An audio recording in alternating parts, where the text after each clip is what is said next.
학개서를 여러분과 함께 나누게 될 텐데, 학개라는 선지자의 이름의 뜻은 절기라는 뜻입니다. 절기, 그러니까 유월절, 초막절, 그리고 사실은 안식일도 안식절기였습니다. 근데 이 절기의 원래 의미는 축제라는 뜻입니다. 그러니까 유월절이라는 절기는 하나님께서 이스라엘 백성들을 장자의 죽음으로부터 건져내셨기 때문에 축제를 벌이는 것입니다. 장막절이라는 것은 하나님께서 이스라엘 백성을 광야 가운데 두셨음에도 불구하고 그곳에서 그들을 보호해 주신 것을 기뻐하면서 축제를 벌이는 장막절, 초막절입니다. 마찬가지로 안식절기라는 것은 하나님께서 한 주간의 삶을 살고 난 다음 영혼의 안식과 쉼을 얻도록, 그래서 이 안식일이 축제의 날이 되도록 하는 것, 이게 학개라는 이름의 의미이고 단어의 의미입니다. 그러니까 오늘 여러분과 제가 드리는 이 예배를 통하여 안식일을 지키는, 안식절기를 지키는 여러분과 저를 하나님께서 축제의 자리로 인도해 주실 줄 저는 믿습니다.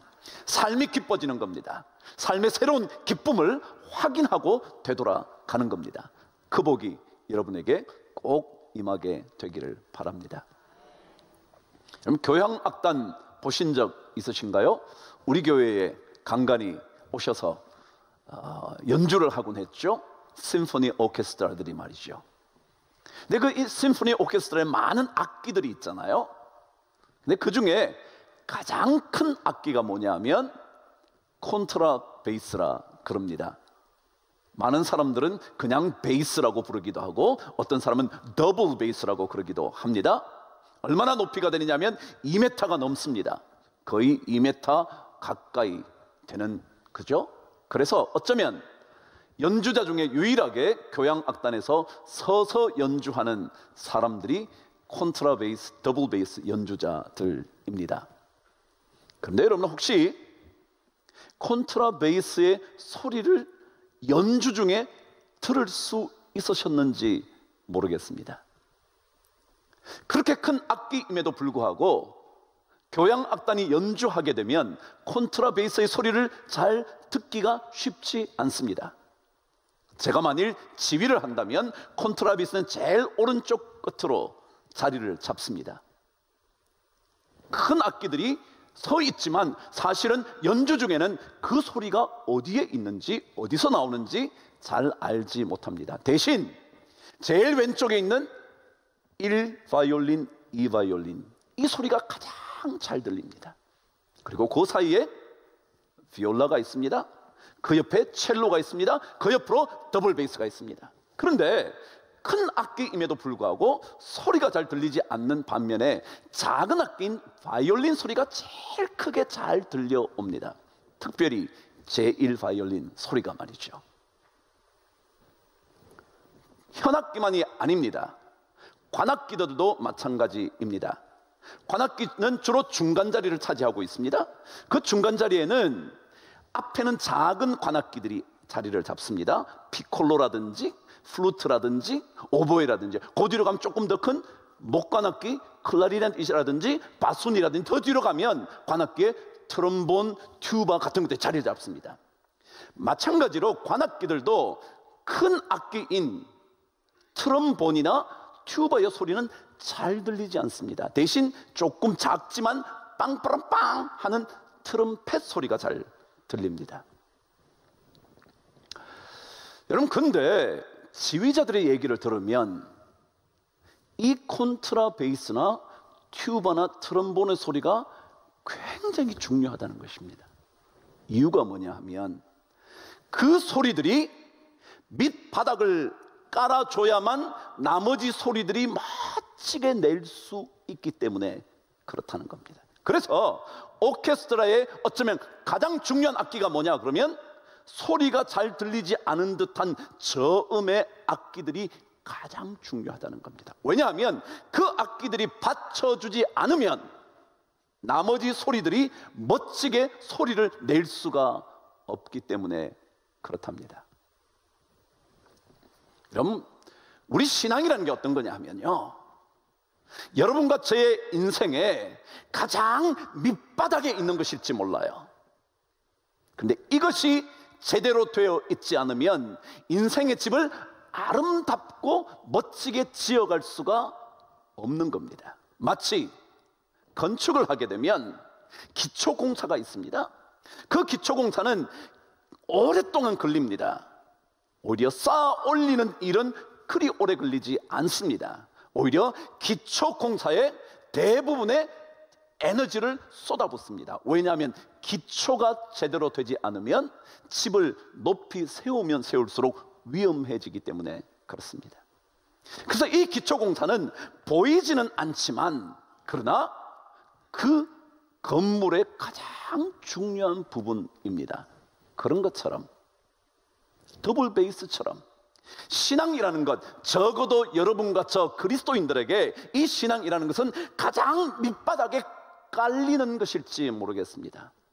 별로 그것이 삶에 도움이 되어 보이지도 않을지 모르지만 그것이 제대로 되어 있지 않으면 여러분의 삶에는 아무리 멋진 것을 쌓아 올려도 진짜 기쁨을 누리지 못합니다. 정말 신앙에 든든한 기초가 없이 쌓아 올린 물질은요, 쓰면 쓸수록 허망해집니다. 그러나 신앙의 기초가 든든히 깔려져 있기 시작하면 여러분과 제가 벌게 되는 그 작은 일에도, 오늘 말씀처럼 많이 뿌려도 수확이 없는 인생이 되는 것이 아니라 적게 거두었는데도 삶의 기쁨이 충만한 인생이 될 수 있는 것이 바로 신앙이라는 것 아닐까 생각이 드는 겁니다. 그래서 그리스도인들은 이 신앙의 바탕 위에, 이 밑바닥 위에 집을 세워가는 겁니다.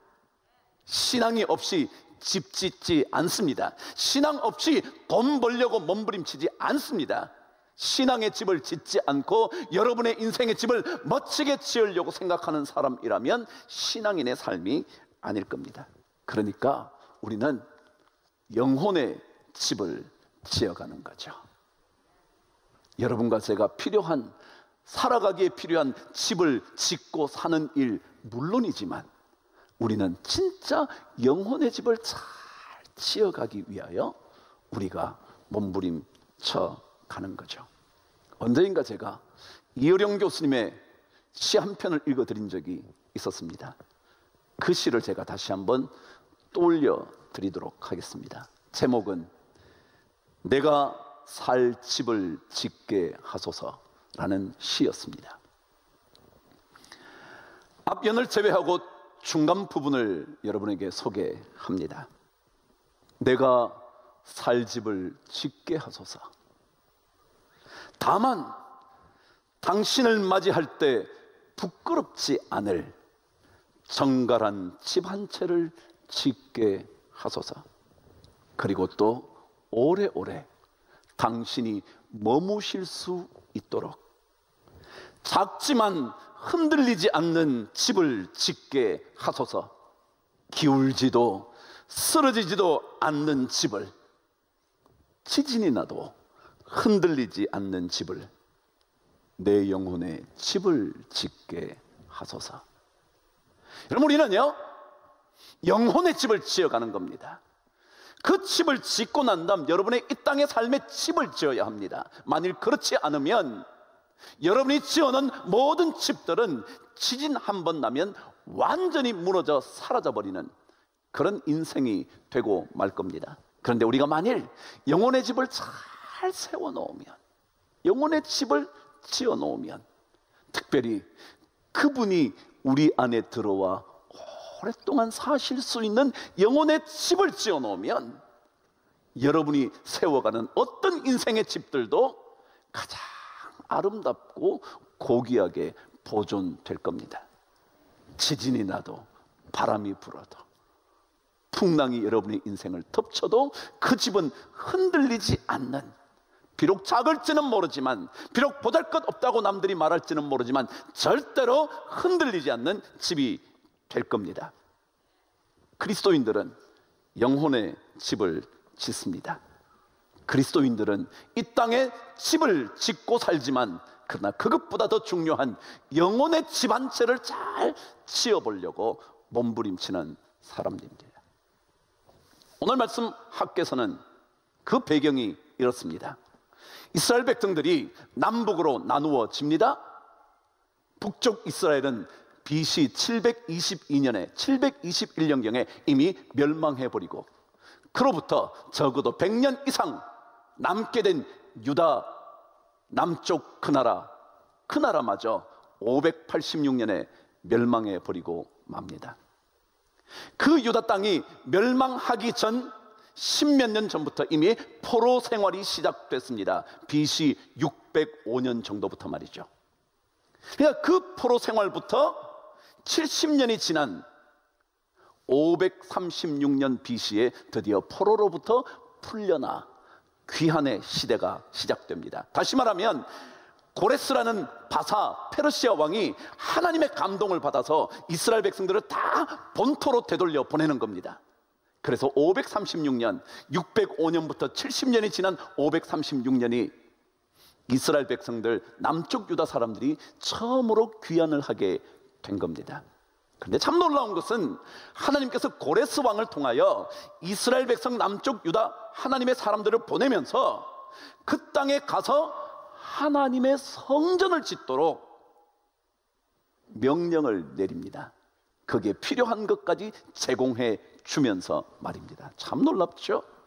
이방 왕인데 하나님께서 이스라엘 백성들에게 그 땅으로 되돌아가 성전을 짓도록 요구를 하는 겁니다. 드디어 이스라엘 백성들이 와서 성전을 짓기 시작을 합니다. 그런데 성전 짓는 일이 만만치 않았던 겁니다. 그곳에 있었던 페르시아 그 바사 제국의 많은 관원들이 이스라엘 백성의 성전을 지으면서 하나로 모이기 시작하자 두려워지기 시작했고, 그래서 그 성전 짓기를 방해하기 시작을 합니다. 그러고는 심지어 왕들에게 편지를 보내서 이 사람들이 만일 이 성전을 완공하게 되면 이것을 중심으로 당신을 향하여 배반할 겁니다. 세금도 내지 않을 겁니다. 그리고 당신을 대적하는 힘이 될지 모릅니다 라고 편지를 보내면서 마침내 성전 재건이 중단이 됩니다. 몇 년 동안 중단이 됐냐면 16년 동안이나 장장 중단이 됩니다. 그러니까 536년 BC에 되돌아와서 16년 동안 성전을 건축하지 못하다가 학개라는 선지자가 나타나 성전 재건을 요구하는 겁니다. 그는 학개의 이야기가 아니라 하나님의 말씀이었던 겁니다. 그때가 바로 포로 1차 귀환 536년부터 16년이 지난 520년, 드디어 성전 재건이 시작되는 그 배경이 오늘 이야기입니다. 그때가 바로 다리오 왕 제2년입니다. 그러니까 고레스 왕 시대를 지나서 다리오 왕 시대까지 온 겁니다. 이 이야기 시작하면서 학개는 성전 짓는 이야기를 모든 이스라엘 백성들에게 강조합니다. 자, 제가 오늘 여러분과 함께 영혼의 집 한 채라는 제목을 지었습니다. 우리는 이미 성전이 있습니다. 성전을 지을 이유가 없을 겁니다. 만약 이 성전이 아니라면 하나님은 무엇을 짓기를 원하시는 걸까? 방금 말씀드린 대로 영혼의 집입니다. 하나님은 우리에게 영혼의 집을 짓기를 원하십니다. 하나님은 성전이라는 말을 통하여 하나님이 머무시는 성전 이야기를 통하여 여러분과 저의 하나님이 거주할 수 있는 영혼의 집을 짓기를 원하신다는 거죠. 다른 것들도 지어야 할 겁니다. 집도 지어야 할 거고요, 여러분의 몸을 높일 적절한 가정도 만들어야 할 겁니다. 그러나 하나님은 그것보다 더 중요한 영혼의 집을 짓도록 도전하시는 겁니다. 돈을 벌어야 합니다. 열심히 땀을 흘려야 합니다. 그러나 그것과 함께 영혼의 집을 짓지 않으면 여러분과 제가 벌어들인 그 모든 것들이 아무것도 아닐지 모른다는 이야기를 학계를 통하여 들려주시는 겁니다. 오늘 말씀 6절 말씀은 이렇게 말합니다. 너희가 많이 뿌릴지라도 수확이 없다는 거예요. 돈을 많이 벌었는데 남는 게 없다는 거예요. 그런데 많이 먹었어요. 그런데 성경은 말합니다. 먹었지만 배부르지 않았대요. 마셨지만 흡족하지 않대요. 입었지만 따뜻하지 않대요. 돈을 많이 벌었는데 뚫어진 전대에다가 돈을 쌓아두는 것 같다는 거예요. 그거 다 없어져요. 그래서 우리는 돈을 벌어도 영혼의 집 지어놓는 일이 더 중요해서 그 얘기를 우리들에게 들려주는 겁니다. 자, 그렇다면 이제 여러분과 제가 그 영혼의 집을 어떻게 지어야 되는 건가? 그 얘기를 여러분과 함께 묵상해 보도록 하죠. 2절 말씀 저와 함께 먼저 읽겠습니다. 시작. 만군의 여호와가 이같이 말하여 이르노라. 시작. 이 백성이 말하기를 여호와의 전을 건축할 시기가 이르지 아니하였다 하느니라. 하나님이 이렇게 말합니다. 이 백성들이 아직까지 하나님의 전을 지을 시기가 아니다 그랬다는 거예요. 말을 또 바꿔볼까요? 하나님이요, 우리를 보시면서 이 백성들이 아직까지 영혼의 집을 지을 시기가 아니다 그런다는 거예요. 하나님, 저 돈 좀 더 벌어야 되거든요. 하나님, 지금 코로나 때문이거든요. 하나님, 이런 상황이거든요. 하나님, 조금만 기다리시죠. 지금은 때가 아닙니다 라고 말한다는 겁니다. 그러니까 신앙생활은 자기 생각, 그 생각에 따라 살아서는 영혼의 집을 지을 수가 없다는 겁니다. 자기 생각은 뭐냐면 아직 때가 아니라는 거예요. 하나님, 지금 그럴 때가 아닙니다. 지금은 방금 포로에서 되돌아와서 지금 집 잘 정돈해야 될 때입니다. 제가 잘 살아야죠. 우리 자식도 건사해야죠. 우리 가정도 해야죠 라고 말하면서 영혼의 집 짓기를 자꾸 미루는 겁니다. 그게 자기 생각이라는 거예요. 오늘 성경 말하죠. 이 백성이 말하기를 이르기를 아직 아니라는 거예요. 하나님은 지금이라 그러는데, 하나님 지금 영혼의 집을 지어야 한다는데 우리는 자꾸만 하나님 지금 아니에요. 조금만 더 있어야 돼요. 조금 더 계시죠. 신앙생활은요, 하나님 그분의 생각에 우리의 생각을 맞춰가는 거예요. 하나님의 계획에 우리의 계획을 복종시키는 거예요. 하나님의 때에 우리의 때를 맞춰 가는 거예요.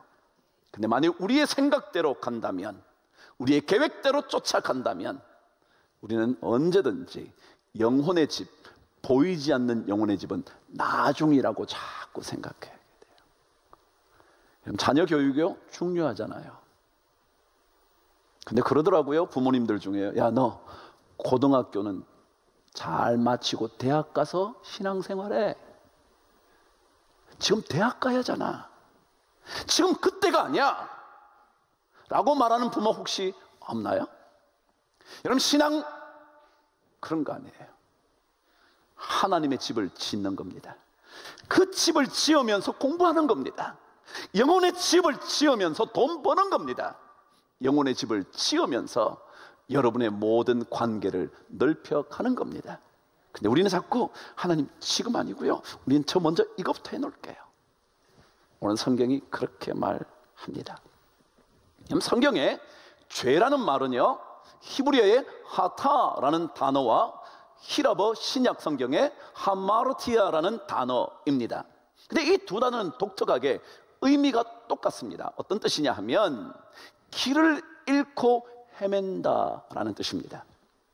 죄가 뭐냐 하면 하나님의 길이 있는데 그 길을 가지 못하고 다른 길을 가면서 길을 헤매며 산다. 이게 뭐냐면 죄라는 겁니다. 다른 게 아니라 하나님이 우리를 위하여 가장 멋지게 만들어 놓은 길이 있는데, 그 준비된 예비된 그런 영광의 길이 있는데 그 길을 가지 않고 다른 길을 선택해서 가다가 헤매고 지난다. 이게 죄라는 겁니다. 하나님은 여러분과 저를 위하여 가장 좋은 길을 예비해 두셨습니다. 그 길을 가면 되는데 그 길 아닌 길을 선택하는 거예요. 그러고는 그 길이 더 좋은 길이라고 착각하는 거예요. 그게 죄라는 거예요. 신약에 그래서 하마르티아라는 단어는 관역을 맞추지 못한다 그래요. 하나님이 정해놓은 관역이 있어요. 하나님이 정해놓은 길이 있어요. 하나님이 정해놓은 계획이 있어요. 근데 그 계획 아닌 걸로 자꾸 가게 된다는 거예요. 그게 죄라는 거죠. 나를 위하여 예비해 두신 그 길이 최고의 길인데 그 길만 걸어가면 되는데, 그 길을 걷기 위하여 내 영혼의 집을 잘 세워가면 되는데 우리가 그걸 자꾸 놓치게 된다는 거예요.